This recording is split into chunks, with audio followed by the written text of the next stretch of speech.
program.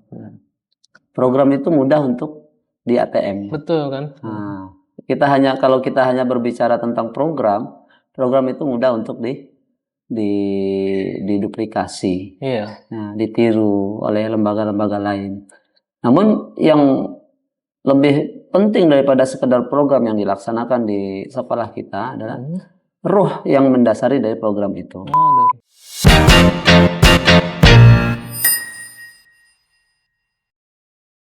Assalamualaikum warahmatullahi wabarakatuh. Sobat Al-Izzah sekalian, alhamdulillah kita kembali di channel kita tercinta Al-Izzah News. Tepatnya kita di kegiatan podcast Al-Izzah untuk seri yang kedua. Bapak Ibu Kakak sekalian, hari ini kita akan membahas lanjutan dari podcast sebelumnya. Kita sudah bahas kita kuliti ya kemarin tentang SMA Islam Al-Izzah. Nah, kemudian ada yang bertanya-tanya, SMA Islam Al-Izzah udah dijelaskan, sekolah baru. Kemudian unit-unit sebelumnya juga ada PAUD, ada SD dan SMP IT Al-Izzah.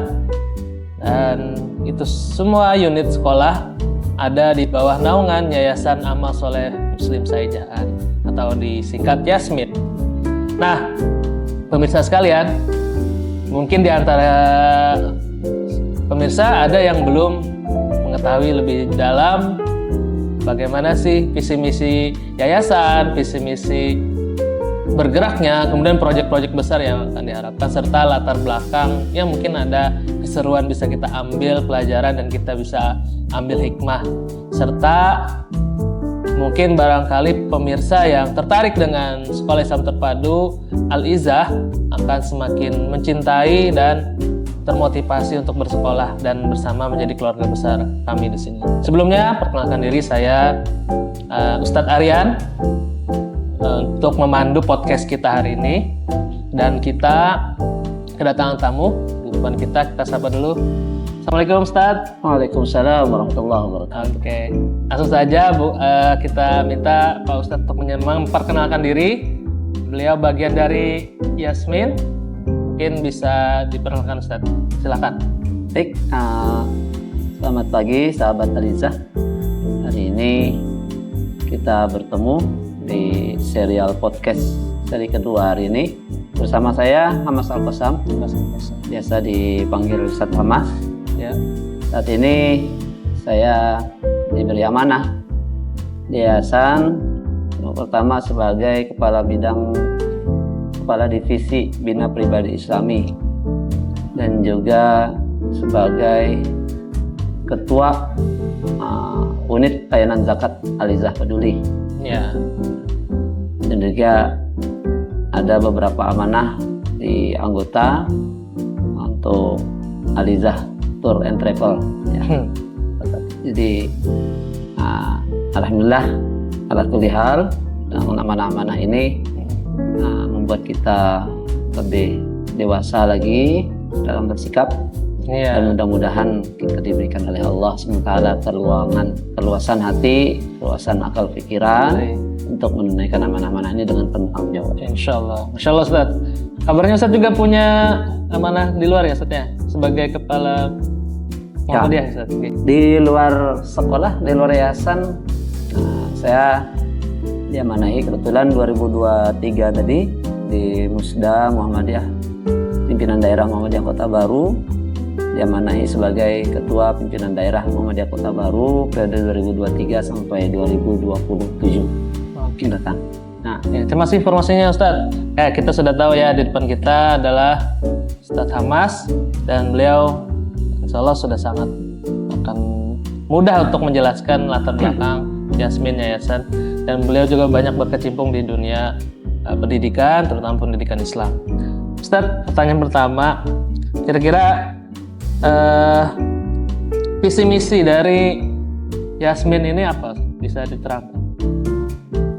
Tentunya kita berangkat sebuah lembaga yang kokoh, sebuah lembaga yang bagus itu harus berangkat dari visi misi ya, visi misi yang bagus. Visi misi yayasan sendiri, kita dari sejak pertama yayasan berdiri tahun 2008 sampai dengan saat ini catat ada beberapa kali perubahan. Oh, ada. Nah, terakhir kita ada perubahan visi misi ini mungkin di sekitaran tahun 2022. Oh, 2022 kemarin ya.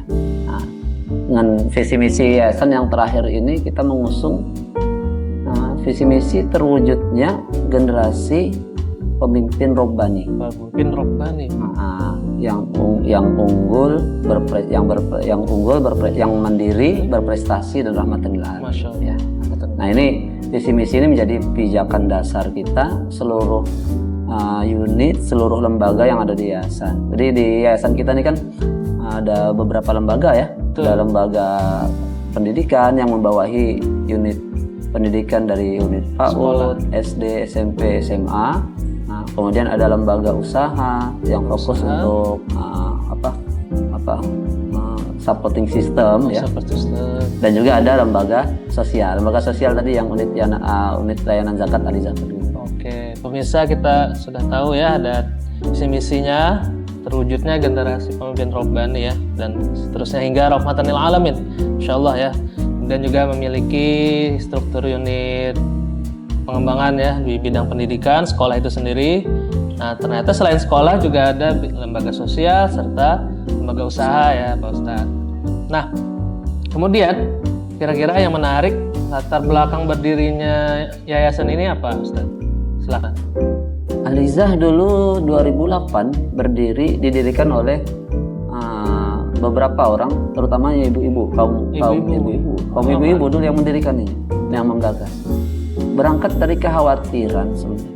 Kekhawatiran bagaimana nanti kelanjutan pendidikan anak-anak mereka. Nah, setelah selesai TK lanjut ke SD, mau lanjut kemana? Nah, karena saat ini kita tidak bisa menutup mata dengan maraknya mungkin kita bisa katakan degradasi moral anak bangsa. Itu terjadi sejak tahun 2000-an. Sudah terjadi sejak tahun 2000-an ke atas itu kita sudah merasakan betapa anak-anak di tingkat sekolah dasar, bahkan sampai dari sekolah dasar ya, apalagi yang sekolah tingkat menengah ke atas itu sudah terjadi beberapa degradasi moral. Ini yang kemudian melatar belakangi kemudian kekhawatiran beberapa ummahat, beberapa ibu-ibu.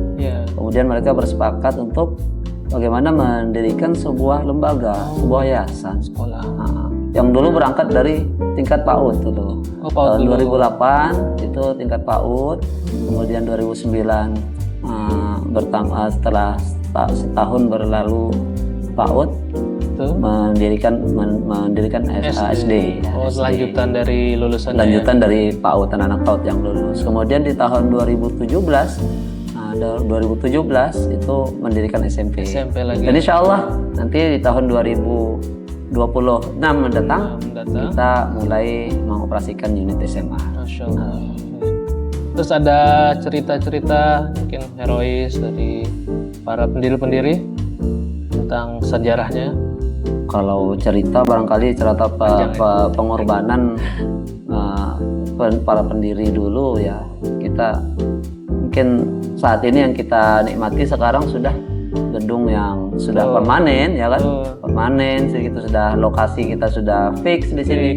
Dulu saya ingat saya di 2008 sampai dengan tahun 2013 itu tercatat 3 kali pindah-pindah lokasi. Ya. Langsung di sini ya? Ya, karena memang dulu kita gedungnya itu masih menyewa. Bahkan yang di awal-awal itu masih minjam rumah punya ketua yayasan sama Pak Haji Kahfi. Jadi makai rumah beliau setahun, kemudian setelah itu menyewa, setelah itu pindah lagi di Taman Melati. Baru tahun 2013 bisa menempati lokasi yang ada sekarang di SD. Oh ya, itu menarik tadi. Jadi ketua yayasannya Pak Haji Muhammad Al-Kahfi ya? Ketua yayasan yang pertama itu Pak Saifuddin Zuhri. Oh, justru bukan Pak Haji. Terus? Waktu itu beliau belum jadi ketua yayasan. Itu minjam rumah Pak Haji Kahfi untuk digunakan untuk PAUD. Baru setelah itu menyewa, sempat di belakang rumah sakit di Jalan Karya Utama. Setelah itu pindah lagi menyewa di Taman Melati. Baru 2013 kita bisa beli tanah di sini dan bangun bangunan permanen. Alhamdulillah. Oh iya. Jadi tadi ceritanya ada sekelompok ibu-ibu yang mengkhawatirkan pendidikan ya, dan berharap anak-anaknya mungkin punya kawasan sekolah.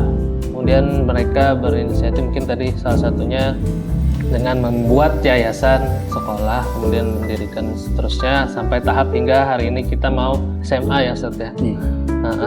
Tadi ada beberapa tokoh disebutkan, ada pertama tuh dari tokoh dinas pendidikan ya waktu ya, Pak Saifuddin Zuhri, kemudian terakhir Pak Haji Muhammad Al-Kahfi sampai hari ini, walaupun ada beberapa selang-seling pergantian ya mungkin seperti yang kita ketahui.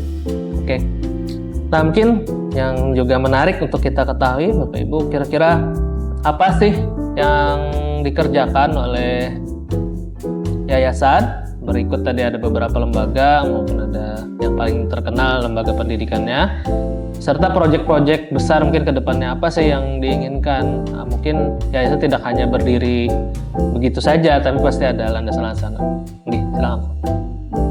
Sebuah yayasan itu kalau bisa kita ibaratkan seperti sebuah kapal. Sebuah kapal.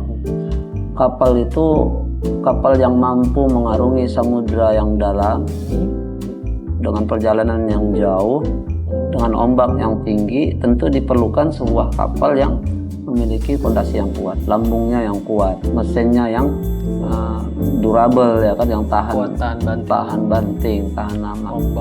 Dan itu semuanya di yayasan ini berangkat dari visi misi. Maka kemudian di visi misi ini kita menggodok merapatkan visi misi ini. Sebenarnya visi misi yayasan kita ini diambil dari kalau kita ambil landasan visi misi sekolah kita mengambil sebenarnya dari wahyu Al-Quran ya. Wahyu Al-Quran. Di mana Allah SWT menyebutkan dalam surah Al-Baqarah itu tentang wa idh qala rabbuka lil malaikati inni ja'ilun fil ardi khalifah. Dan ingatlah ketika Allah itu berkata kepada para malaikat, wahai malaikat, aku ingin menciptakan manusia di muka bumi agar mereka menjadi khalifah. Khalifah itu apa sih? Khalifah itu adalah pengatur, manajer ya. Artinya di situ peran kepemimpinan. Nah, kemudian di visi misi sekolah itu kita taruh terwujudnya generasi pemimpin. Oh itu ya. Jadi kita berusaha impian besar kita, goal besar kita, anak-anak didik kita di sini bukan hanya anak-anak didik, bahkan guru-gurunya, ustadz-ustadzahnya kita dorong untuk bisa menjadi pemimpin ini. Jadi bagian visi misi juga ya. Bagian visi misi.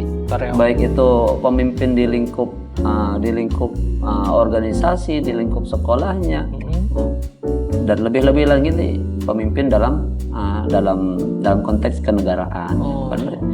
Kita doakan mudah-mudahan nanti anak-anak didik kita yang di sini kelak nanti bisa menjadi pemimpin-pemimpin yang soleh, bisa menjadi bupati-bupati yang soleh, menjadi gubernur-gubernur yang soleh. Kalaupun ada yang bisa menjadi presiden, alhamdulillah menjadi presiden yang soleh. Kita memerlukan saat ini sosok pemimpin yang soleh itu. Karena dari visi misi itu kita mewujudkan generasi pemimpin yang robbani. Kemudian yang kedua, kita membentuk pemimpin. Kemudian yang kedua, menjadi pemimpin itu tidak hanya sekedar pemimpin, tapi pemimpin robbani. Robbani itu apa sih? Ketika kita berbicara robbani itu artinya seseorang yang dia bergerak melakukan dalam desah nafasnya sehari-hari, setiap langkah kakinya itu berpandukan kepada panduan Allah.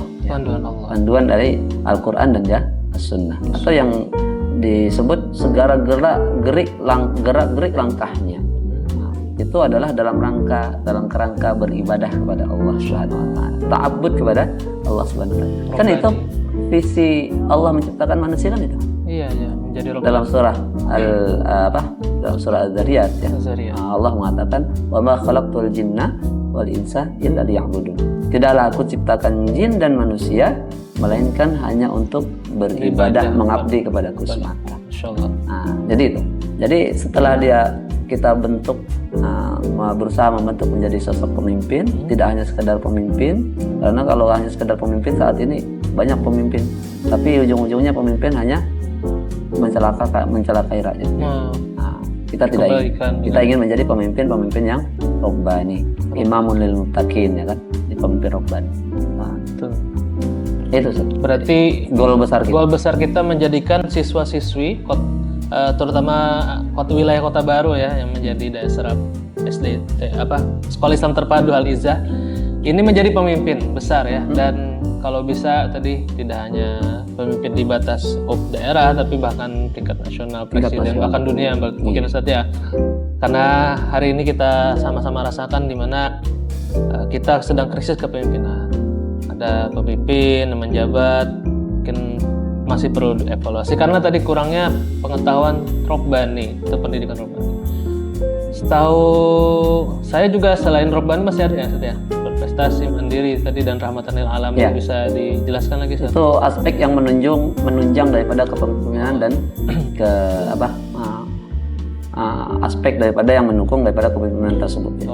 Seorang pemimpin tentunya dia dituntut memiliki kemandirian, mampu mandiri secara ekonomi, punya kemandirian finansial, punya kemandirian sosial dan lain sebagainya. Mandiri, kemudian berprestasi ya, dan rahmatan lil alamin. Nah, jadi anak-anak didik kita, guru-guru kita, orang-orang tua kita ajak. Jadi kita tidak hanya mendidik kepada anak-anak, mendidik kepada karyawan juga. Kita juga melakukan program pendidikan ini kepada para orang tua. Orang tua juga wali murid. terlibat. Jadi, orang wali murid juga kita ada kelas-kelas juga, kelas pendidikan yang bulanan. Ada kita kajian wali murid namanya Mawali ya, Majelis Wali Murid Al-Izzah. Yang dilaksanakan setiap hari Jumat akhir bulan. Ini dalam rangka mendidik orang tua juga agar mereka menjadi pemimpin tadi juga, pemimpin yang robbani, unggul secara akal pikiran, secara finansial dan segala macam. Dan juga memiliki prestasi, dan tentunya kita harapkan mereka bisa menjadi rahmat, bisa mengayomi. Nah, karena memang Islam ini kan diutus Rasulullah sebagai rahmat, bisa merangkul seluruh pihak. Dan dakwah kita harus dakwah yang merangkul, bukan dakwah yang memukul ya. Jadi bisa kita simpulkan ya Ustaz ya. Jadi Yasmin ini ingin menciptakan generasi robbani yang paham agama, paham akhirat, namun juga tidak menafikan aspek-aspek kehidupan ya, kemandirian, juga berprestasi unggul ya di masyarakat, serta bermasyarakat ya, rahmatan alamin, bermanfaat bagi umum. Jadi jangan salah paham, mungkin beberapa orang tua itu mengira sekolah Al-Izzah ini hanya konsentrasi di agama gitu ya, Islam. Padahal kita juga tujuannya menjadi pemimpin yang komprehensif ya. Kemudian kalau kita lihat sekilas visi misi ini baik Pak Ustadz ya, mungkin bisa saja dicontoh oleh banyak pihak atau bahkan sekolah-sekolah Islam lain. Apa yang membedakan atau nilai-nilai khusus yang menjadi capaian Yasmin untuk sekolah kita ataupun lembaga lainnya sehingga itu menjadi pembeda atau hari ini menjadi eksis dan memiliki cukup nama besar ya di Kota Baru? Mungkin silakan Mungkin barangkali ya, kalau kita berbicara program itu mudah untuk di ATM. Betul kan? Nah, kalau kita hanya berbicara tentang program itu mudah untuk diduplikasi, ditiru oleh lembaga-lembaga lain. Namun yang lebih penting daripada sekedar program yang dilaksanakan di sekolah kita adalah ruh yang mendasari dari program itu. Ruh yang mendasari dari program itu. Contohnya misalnya program anak-anak sholat duha. Mungkin dulu di awal-awal kita berdiri 2009 itu anak-anak SD mengawali kegiatan belajar mengajar dengan sholat duha. Itu sesuatu yang jarang ditemukan, ya kan? Jarang ditemukan. Tapi sekarang kita lihat banyak sekolah-sekolah sudah mengadopsi itu. Bahkan sampai sekolah-sekolah negeri pun sudah ada beberapa yang mengawali dengan sholat duha, ya kan? Jadi kalau kita berbicara program, barangkali program itu bisa saling sharing. Namun sesuatu yang mendasari tadi yang lebih besar daripada sebuah program adalah roh, spirit daripada program-program itu. Dimana ketika menjalankan program itu benar-benar didasari dari kesadaran, baik dari sadanya. Maka kita sebelum kita program ini kita tularkan kepada siswa, kita tatar dulu kepada sadanya, guru-gurunya, pembiasaan itu, ya, sholat duhanya, sholat 5 waktunya seperti apa. Sehingga kemudian guru-guru di sini tidak hanya dituntut mereka soleh di sekolah saja. Iya. Nah, bahkan sampai mereka di lingkungan rumah mereka juga tetap dalam pantauan yayasan, Jadi mereka diharapkan soleh di sekolah juga soleh di lingkungan rumahnya. Sehingga itu menjadi sebuah spirit yang besar. Memang di awal-awal barangkali ada kesan keterpaksaan ya. Iya. Namun ketika hal itu kemudian sudah menjadi sebuah habit, sebuah kebiasaan, itu sudah nyaman, nyaman. Bahkan banyak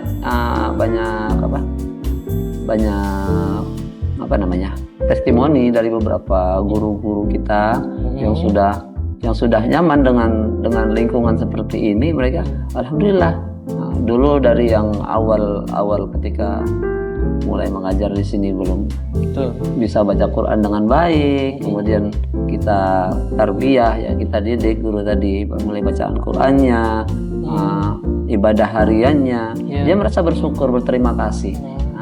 Dan ini barangkali tidak bisa mereka dapatkan jika mereka bekerja di tempat yang lain. Insyaallah. Jadi spirit, ruh yang mendasari dari program itu yang kemudian mungkin akan susah untuk ditiru. Betul. Gitu. Oh, jadi dapat kita simpulkan ya Ustaz ya, bahwa yang mendasari eksistensi Al-Izzah ini menjadi sebuah lembaga keislaman atau lembaga pendidikan Islam yang cukup bisa terus berkembang karena ada faktor ruh tadi ya. Ya, kecintaan kita pada Allah Subhanahu wa taala, dan ini bukan hanya kepada siswa-siswi ya, melainkan juga kepada guru bahkan. Dan guru tadi bahkan menjadikan ini bukan hanya ladang mencari maisha, mencari harta, mencari gaji ya, melainkan juga jadi ladang untuk perubahan mereka. Jadi memang sepertinya Sekolah Islam Terpadu Al-Izzah ini membangun lingkungan ya, bukan hanya program sekedar kebiasaan rutin, tapi justru di aspek ruh tadi, sehingga menghasilkan rutinitas yang baik-baik tadi maksudnya, menjadi ya lembaga tarbiyah, lembaga pendidikan seluruh warga sekolah ya, bahkan tadi selain siswa, guru juga orang tua. Alhamdulillah buat yayasan sudah sangat komprehensif menjalankan. Nah, cuman tentu saja dalam menjalankan suatu lembaga pasti ada suka duka ya, ada kendala ataupun tantangan. Kira-kira tantangan terbesar sejauh yang berjalan ini, mungkin ada cerita pasang surut dalam proses pendidikan Al-Izzah, dan bisa menjadi titik baliknya seperti apa, dan alhamdulillah masih tetap konsisten selama 17 tahun ini.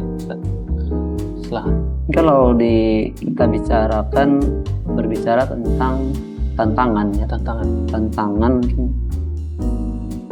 beberapa, memang kita yang pertama itu tantangan dari sisi SDM ya. SDM, betul sih. Karena kita sekolah yang mengusung konsep Islam antara pendidikan umum dengan pendidikan agama. Memang sebenarnya Islam itu tidak ada dikotomi ya. Tidak ada pemisahan antara ini ilmu agama, ini ilmu dunia, nggak ada. Karena konteks Islam itu sebenarnya syamil ya. Seluruh aspek kehidupan itu harus diatur dengan Islam. Diatur semuanya ya. Semuanya. Menyeluruh. Kemudian dalam surah Al-Isra itu kan Allah mengatakan wabtaghi ma ataqallahu daral akhirah wa la tansa nasibaka minad dunya. Raih sebanyak-banyaknya kemuliaan di negeri akhirat, jangan melupakan jatahmu di dunia. Artinya Allah di situ dalam agama Islam itu tidak ada dikotomi, pemisahan antara agama dan dunia. Semuanya dilebur jadi satu, menjadi sebuah dinul Islam. Nah, tadi kita katakan tantangan saat ini, tantangannya yang sering kali kita hadapi adalah pemenuhan SDM. Pemenuhan SDM. Karena kita mengusung konsep Islam, sedangkan SDM kita yang ada saat di Kota Baru khususnya, kita tidak seperti kota-kota besar seperti Banjarmasin, di Jakarta ya. Nah, kita di sini kadang mencari SDM yang sesuai dengan kriteria yang kita harapkan itu masih lumayan agak susah. Sehingga terkadang kita harus mengambil SDM ini yang masih memang perlu dipoles lebih, dibina lagi. Dan itu pembinaan tidak cukup setahun 2 tahun ya kan. Nah, pembinaan.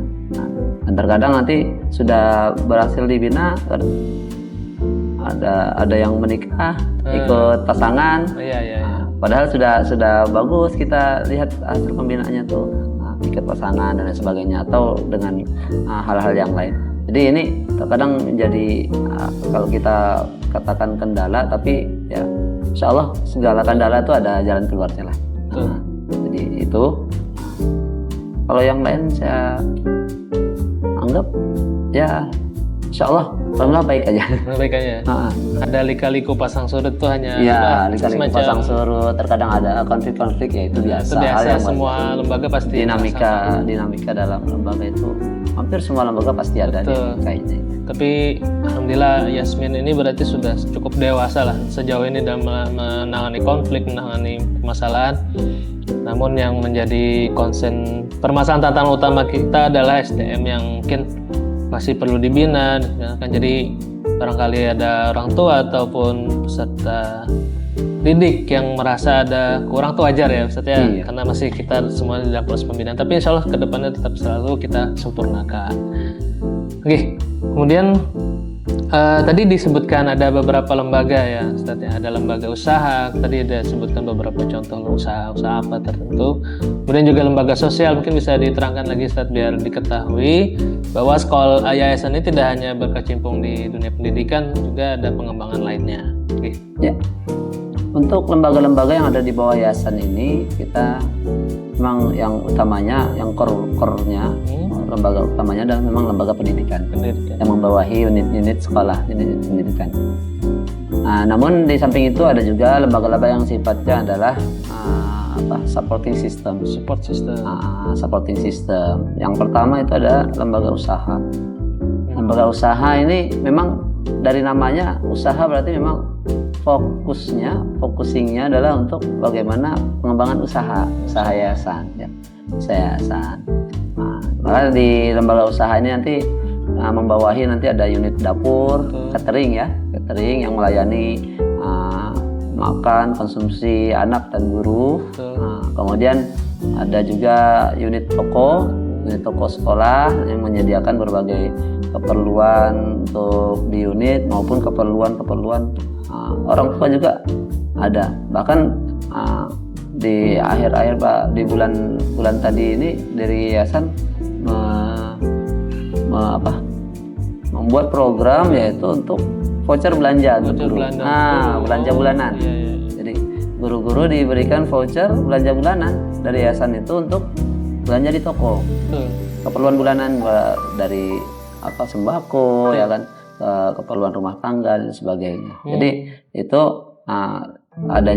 hadirnya unit toko ini juga untuk menunjang unit usaha sekolah. Selain itu juga unit usaha juga yang di bawah lembaga usaha ada sekarang baru dikembangkan adalah unit tour and travel. Ada tour travel juga, haji dan umroh, haji khusus dan umroh. Nah, jadi memang namun walaupun tadi namanya lembaga usaha, sebenarnya di situ juga berangkat dari visi misi dakwah, Ustaz. Jadi walaupun namanya lembaga usaha, tidak kemudian lepas dari visi misi dakwah.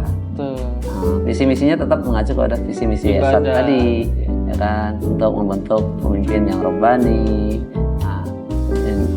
generasi pemimpin yang robbani tadi. Jadi di setiap lembaga itu memang dikondisikan mungkin karyawan-karyawan yang ada di dapur tetap diikutkan untuk kajian-kajian pekanan, pembinaan.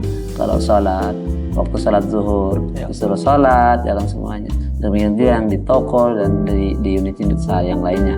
Kemudian ada juga lembaga sosial. Lembaga sosial ini kebetulan bulan ini tadi kita baru menyelesaikan MOU, proses MOU kerjasama dengan lembaga amil zakat nasional, LMI. Jadi lembaga manajemen infak, di mana alhamdulillah kita di Aliza sekarang sudah tercatat sebagai unit layanan zakat resmi. Resmi. Jadi sudah tercatat resmi itu di bawah LMI, yang mana LMI ini sudah resmi juga memiliki SK resmi dari Basnas dan Kemenak dan Agama sebagai pengelola zakat infak dan sedekah ya. Nah, jadi di Aliza saat ini kita sudah resmi sebagai unit layanan zakat. Jadi dengan harapan nanti unit layanan zakat ini bisa menjadi alternatif bagi warga sekolah, baik orang tua, guru-guru ya kan, untuk menunaikan kewajiban zakat, infak dan sedekahnya. Mungkin selama ini kita sudah jalan lembaga sosialnya, tapi hanya terfokus pada pengelolaan dana infak dan sedekah saja. Karena memang untuk pengelolaan dana zakat ini memang harus legal formalnya, harus resmi, tidak bisa sembarangan. Jadi selama ini kita hanya mengelola infak dan sedekah, dan biasanya kita rutin melakukan mengumpulkan infak donasi dari warga sekolah ini untuk korban-korban bencana alam, korban konflik kemanusiaan seperti yang saat ini berada di saudara-saudara kita di negeri Palestina. Khususnya saudara-saudara kita yang ada di Gaza.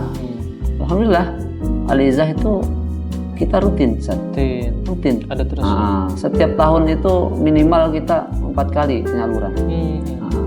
Jadi setiap tahun rutin kita setiap tahunnya. Tahun ini tadi tercatat sampai bulan Agustus. Tadi di tanggal 16 Agustus ya, terakhir kita menyalurkan bantuan untuk Gaza itu sebesar 30 jutaan.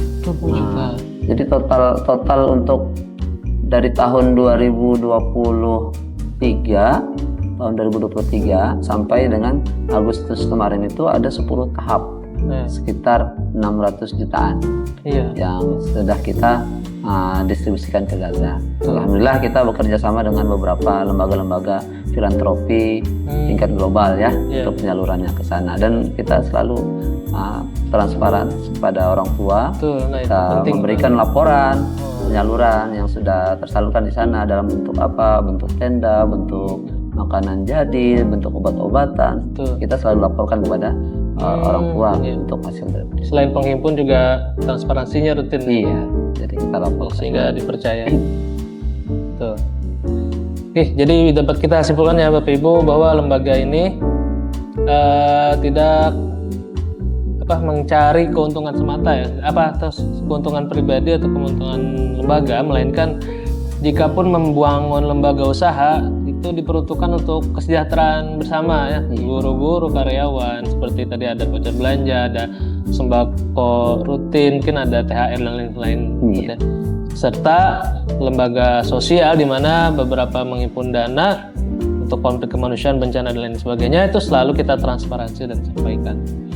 Kita tujuan utama tadi mencari atau mencetak pemimpin yang robbani, dan semua arah untuk menuju ini kita sama-sama komitmen. Nah, ini pertanyaannya bagaimana sih bentuk kepengurusan yayasan? Apakah Ani merupakan yayasan pribadi, entah atas nama siapa, atau apakah ini ada konsep kebersamaan atau jamaah di situ? Mungkin bisa diterangkan biar kita tahu. Sebenarnya kalau yayasan kita ini, Yayasan Amal Soleh Muslim Saijaan, ini yayasan adalah yayasan perkumpulan. Jadi yayasan yang didirikan bersama oleh sekelompok orang. Sehingga dia bukan yayasan pribadi yang biasanya kalau yayasan pribadi itu dari bapak turun ke anak, ya kan pengurusnya itu aja. Kalau di Alizah ini alhamdulillah yang kemudian menjadi salah satu faktor penguat daripada Alizah ini, tetap Alizah ini bisa kuat adalah karena itu adalah yayasan ini milik jamaah, milik sama-sama bersama. Ada beberapa orang yang kemudian dulu mulai dari pendiri ya, fundingnya, pendirinya, meskipun nanti berganti-ganti itu pengurusnya, tetap alhamdulillah insya Allah, karena kita yakin Rasulullah menyebutkan dalam hadis itu, majtama'a ummati, tidaklah umatku itu berkumpul dalam keburukan. Ketika kita berjamaah bersama-sama, kita ada hajat, ada apa, kita rapatkan bersama-sama dalam musyawarah, mengedepankan musyawarah, insya Allah di situ ada hasil-hasil yang terbaik. Dan Rasulullah mengatakan tidaklah umatku akan bersepakat dalam keburukan. Jadi itu insya Allah yang menjadi landasan kita. Jadi alhamdulillah tetap berjalan meskipun tadi ada lika-liku, ada dinamika dalam lembaga itu pasti. Justru itu karena berjamaah mungkin permasalahan cepat. Karena berjamaah bisa cepat diatasi dan bisa mencari jalan keluar terbaik. Betul. Oke, mungkin terakhir Ustaz. Kira-kira apa motivasi untuk kita semua, untuk mungkin guru-guru yang menonton, siswa maupun orang tua, masyarakat secara umum, serta bisa disampaikan juga kira-kira strategi 20 atau 10 tahun yang akan datang, masa yang akan datang nih apa lagi Alizah, terobosannya apa lagi? Oke, pada Ustaz. Jadi kita dalam tugas kita berdakwah di yayasan ini, apakah nanti yang perannya ada di yayasan, di lembaga, atau ada yang perannya di unit, kan? Atau dimanapun peran kita, maka fokus kita adalah fokus kita dalam proses. Kita harus fokus dalam prosesnya. Jangan fokus kita terfokus pada hasil akhir. Kita kalau memfokuskan diri kita pada hasil akhir, kita cepat mudah kecewa, mudah capek. Tapi fokus kita hanya kita berikan fokus kita pada prosesnya, berikan proses yang terbaik, hasilnya kita serahkan pada Allah Subhanahu wa Ta'ala. Hasilnya kita serahkan kepada Allah Subhanahu wa Ta'ala. Namun bukan berarti kita tidak fokus pada hasilnya lalu kemudian kita bekerja secara sembarangan. Tetap kita punya visi, ya kan? Kita punya visi ini yang harus diwujudkan, harus kita evaluasi nanti ketercapaiannya seperti apa visinya, bagaimana generasi pemimpin yang kita canangkan. Mereka lulus SD sudah bisa apa, mereka lulus SMP bisa apa, mereka lulus SMA bisa apa, ya kan? Tetap kita evaluasi visi misi itu. Namun yang menjadi fokus terbesar kita bukan pada hasil akhir, tapi pada prosesnya. Saya teringat sebuah kata-kata, kalau nggak salah ini dari Kiai Haji Allah Yarham Kiai Haji Maimun Zubair. Beliau dulu wafat di Makkah ya, dimakamkan di sana. Dalam salah satu perkataan beliau itu kata beliau, tugas seorang guru itu bukan membuat anak pintar. Tugas seorang guru itu adalah menyampaikan informasi yang baik dan benar. Jadi tugasnya ada mentransfer ilmu pengetahuan kepada murid. Nanti perkara murid kita itu pintar atau tidak, serahkan sepenuhnya kepada Allah. Artinya kita berfokus pada prosesnya, bukan pada hasil akhirnya. Fokus pada prosesnya. Bagaimana kita memberikan proses yang terbaik untuk anak didik kita, untuk kerja kita, untuk tugas-tugas kita. Hasil akhirnya kita serahkan kepada Allah Subhanahu wa Ta'ala.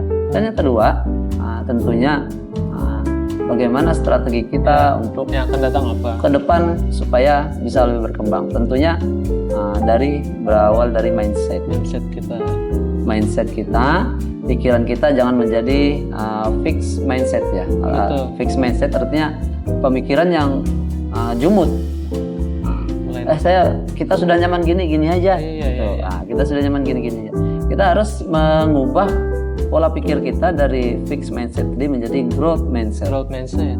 Growth mindset artinya pola pikir mindset yang terus berkembang, terus berkembang. Artinya di situ ketika kita memiliki pola pikir yang growth mindset tadi, kita akan berpikir jauh. Kira-kira nanti untuk apa lagi yang bisa kita bikin gebrakan. Kita keluar dari zona nyaman yang ada saat ini. Saat ini misalnya zona nyaman kita, wah SD ini sudah kalau PPDB ya sudah limpas muridnya. Muridnya sudah penuh, kuota habis. Kita jangan merasa nyaman dengan itu. Jangan merasa nyaman dengan itu. Kalau kita merasa nyaman, akhirnya kita nggak berkembang-kembang. Tapi bagaimana kita keluar dari zona nyaman itu? Kita berusaha mengembangkan. Bagaimana kira-kira ke depan apakah kita harus menambah rombongan belajar, ya kan? Menambah rombel dan lain sebagainya. Peningkatan kualitas gitu ya. Peningkatan kualitas dan lain sebagainya. Ini jadi growth mindset ini. Kalau kita berpikiran sudah kita kayak gini aja sudah, nggak usah ngalih-ngalih, nggak usah susah-susah, gini aja. Jadi kita nggak akan berkembang.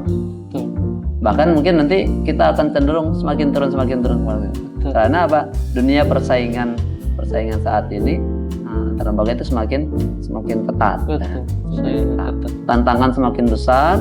Anak-anak kita yang masuk tahun 2026 dengan anak kita yang masuk di tahun 2010 kemarin berbeda tantangannya. Maka pola pikir kita harus berkembang, baik di tingkat manajemen yayasan, manajemen sekolah, ya kan, maupun di tingkat ujung tombaknya, di para guru yang ada di lapangan. Itu harus memiliki pemikiran yang terbuka. Ya, mantap Ustaz. Jadi memang strategi ke depan dari Yayasan Amal Soleh Muslim Saejan ini adalah bagaimana terus selalu ada peningkatan dengan membangun pola pikir ya, mindset. Dimana kita bergeser dari fixed mindset ke growth mindset ini sesuai dengan pembelajaran mendalam yang dicanangkan Pak Menteri ya Ustaz. Dan memang ini sepertinya memang sudah terbiasa kita bangun sejak awal berdiri yayasan ya. Dimana kita semua guru-guru yang dari nol selalu meningkat hingga hari ini. Dan tadi strategi juga adalah selalu evaluasi ya, refleksi kalau memang ada beberapa kendala keadaan yang perlu kita perbaiki, selalu dilanjutkan dengan positif. Mungkin itu yang bisa kita bahas, Ustaz. Terima kasih atas paparannya yang luar biasa, menginspirasi kita semuanya. Barangkali Bapak Ibu yang tertarik dengan pendidikan di Sekolah Islam Terpadu Al-Izzah, seperti inilah landasan visi misi yayasannya. Dan salah satunya tadi juga dijelaskan bahwa yayasan ini bukan yayasan pribadi, tapi juga kita yayasan jamaah. Jadi semua kita saling kerjasama lah membangun kebiasaan positif dan juga mencetak generasi pemimpin itu tidak akan bisa kalau dikerjakan dengan sendirinya. Oke, pesan beliau juga, mari kita selalu bangun mindset tentang pendidikan berproses. Tidak selalu hasil itu bisa kita wujudkan, tapi proses itu bisa kita lakukan terus, dan tidak ada hasil yang mengkhianati prosesnya. Dengan proses yang baik, hasilnya pasti juga baik, sebagaimana alhamdulillah beberapa kita sudah merasakan. Mungkin itu yang bisa kita bahas di Al-Izzah Podcast hari ini. Bapak Ibu pemirsa sekalian, mudah-mudahan bisa mengambil manfaat. Mari dukung terus kegiatan kami di Sekolah Islam Terpadu Al-Izzah, Yayasan Amal Soleh Muslim Saejan. Dengan contohnya yaitu klik like, subscribe, dan beri komentar positif di channel ini. Ketemu lagi di podcast yang akan datang. Demikian akhiri. Assalamualaikum warahmatullahi wabarakatuh. Waalaikumsalam warahmatullahi wabarakatuh. Terima kasih Ustaz.